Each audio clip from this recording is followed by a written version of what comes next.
एक राजा के पास एक हष्ट-पुष्ट और सुंदर घोड़ी थी। वह उसे बहुत प्रेम करता था और उसका विशेष ख्याल भी रखता था।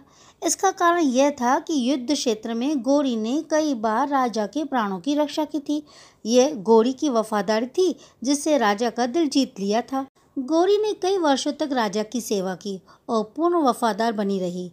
जब उसकी उम्र हो गई तो उसकी जगह उसके बेटे ने ले ली। घोड़ी का बेटा हष्ट-पुष्ट था, मगर उसमें एक खामी थी। वह जन्म से ही काना था।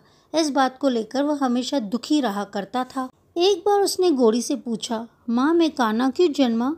घोड़ी ने बताया, बेटा जब तू मेरे गर्भ में था उस समय एक दिन राजा मेरी सवारी कर रहा था और मेरे कदम लड़खड़ा जाने पर आवेश में आकर उसने मुझे एक चाबुक दे मारा। शायद यही कारण है कि तू काना जन्मा। ये सुनकर काने घोड़े का मन राजा के प्रति क्रोध से भर उठा।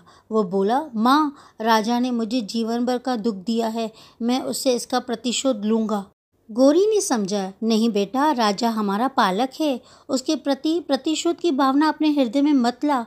क्षणिक आवेश में उसे क्रोध आ गया और वह स्वयं पर नियंत्रण नहीं रख पाया। इसका अर्थ यह नहीं कि वह हमसे प्रेम नहीं करता। तू प्रतिशोध लेने का विचार अपने हृदय से निकाल दे। राजा युद्ध के मैदान में काने घोड़े पर सवार था। उसके और उसके पड़ोसी राज्य के राजा के बीच घमासान युद्ध छिड़ा हुआ था। तलवारबाजी करते करते अचानक राजा घोड़े से नीचे गिर पड़ा। मौत उसकी करीब थी। काना घोड़ा उसे वहीं उसी हाल में छोड़कर भाग सकता था, लेकिन उसने ऐसा नहीं किया।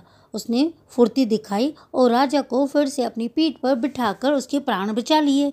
वह चकित था कि उसने ऐसा क्यों किया।